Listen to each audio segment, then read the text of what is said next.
maski hindi suspicious, kailangan report kung above the threshold amount, which is 500. Wala po sa batas yung kaduda-duda eh. Either it's suspicious or covered Yes. transaction.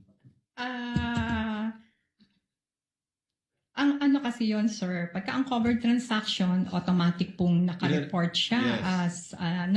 as covered transaction Above the threshold. in excess of 500,000.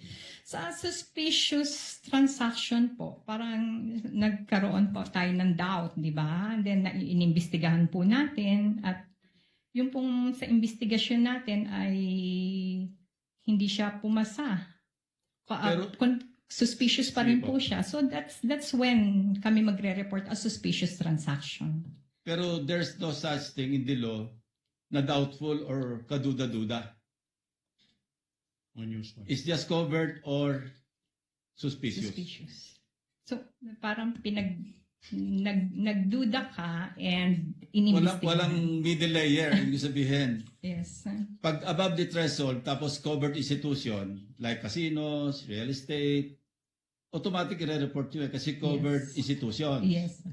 Ngayon, ordinary depositor, pumunta sa bangko, nag-deposit o nag-withdraw ng more than 500, that's above the threshold, it becomes a covered transaction. Yes. Sir.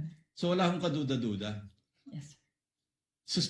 Suspicious lang. Wala yung middle. It's either you categorize it into covered or suspicious. Wag na ho tayo mag-usap ng kaduda-duda. Or unusual pala, sorry. Wag na natin pag-usapan yung unusual. Either kaduda-duda lang or covered.